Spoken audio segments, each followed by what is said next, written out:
കാണിച്ച് ജീവിക്കുന്നത് കാണാൻ ആളുണ്ടായിട്ടില്ലേ? ആരും കാണാനില്ല, എനിക്ക് ആരും സപ്പോർട്ട് തരുന്നില്ല എന്നുണ്ടെങ്കിൽ ഞാൻ കാണിക്കൂടെ? അപ്പൊ കാണാൻ ആളുണ്ടെങ്കിൽ കാണിക്കും, തീർച്ചയായിട്ടും, ഉറപ്പായും. ഒരു പാട്ട് അവരെ കൊണ്ട് ഞാൻ പാടിക്കാം, അപ്പൊ നിങ്ങൾക്ക് എന്തായാലും അവരെ മനസ്സിലാവും. പൊന്നു സഖി എന്തിനാ പിണക്കമെന്നോട് എന്തിനാ അല്ല പൊന്നെ കൽബ് വേദന.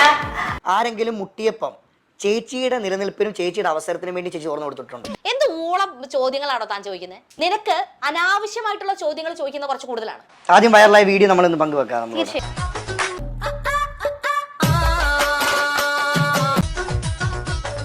കാണിച്ച് ജീവിക്കുന്നു, ജീവിച്ച് കാണിക്കുന്നല്ലേ?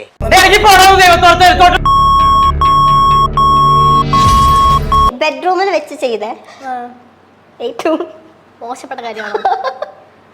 ചോദിക്കുന്ന ചോദ്യങ്ങൾക്കോ അതിനുള്ള മറുപടികൾക്കോ യാതൊരു നിലവാരവും ഇല്ലാത്ത കുറച്ച് ഇന്റർവ്യൂസ്. ഇതിൽ പലതും നേരത്തെ പറഞ്ഞുറപ്പിച്ച നാടകമാണെന്നാണ് ഇതിന്റെ പിന്നണിയിൽ പ്രവർത്തിക്കുന്ന പല സുഹൃത്തുക്കളിൽ നിന്നും അറിയാൻ സാധിച്ചത്.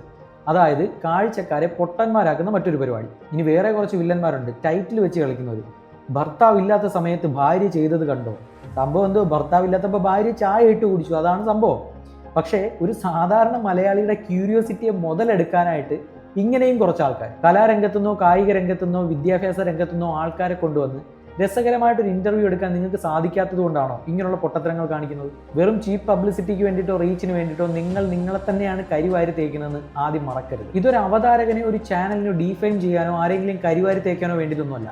10ഉം 12ഉം വയസ്സുള്ള കുട്ടികൾ വരെ സ്മാർട്ട് ഫോൺ ഉപയോഗിക്കുന്ന അല്ലെങ്കിൽ സ്വന്തമായി സ്മാർട്ട് ഫോൺ ഉള്ള കാലത്ത് അവർ കണ്ടു വളരുന്നത് ഈ വക ചോദ്യങ്ങളും ഈ വക ഉത്തരങ്ങളുമാണ്. കുറച്ച് കുട്ടികളെങ്കിലും തെറ്റിദ്ധരിക്കപ്പെടാം, ഇങ്ങനെയൊക്കെ ചെയ്താൽ ഞങ്ങളും നാളെ ഫേമസ് ആവും, ഞങ്ങളെയും ആരെങ്കിലും ഒക്കെ ഇന്റർവ്യൂ ചെയ്യും, ഞങ്ങളെയും 10 പേര് അറിയപ്പെടുമെന്നൊക്കെ. അതാണോ നിങ്ങൾക്ക് അടുത്ത ജനറേഷൻ കൊടുക്കാനുള്ള മെസ്സേജ്? ചിരിപ്പിക്കാനും ചിന്തിപ്പിക്കാനും കഴിവുള്ള ആൾക്കാരെ കൊണ്ടുവന്ന് ഇന്റർവ്യൂ എടുത്താലും അത് കാണാനും ഇവിടെ ആളുണ്ട്. 10 പേരുടെ ഇടയിൽ അറിയപ്പെടുന്നതും 10 പേരുടെ ഇടയിൽ ബഹുമാനിക്കപ്പെടുന്നതും 2 തലങ്ങളാണെന്ന് ഇന്റർവ്യൂ ചെയ്യുന്നവർ മറന്നു പോകരുത്, ഇന്റർവ്യൂ ചെയ്യപ്പെടുന്നവർ മറന്നു പോകരുത്. കാരണം നമ്മൾ ഈ ലോകത്തോട് വിളിച്ചു പറയുന്നത് നമ്മൾ 100% സാക്ഷരത ഉള്ളവരാണെന്നാണ്.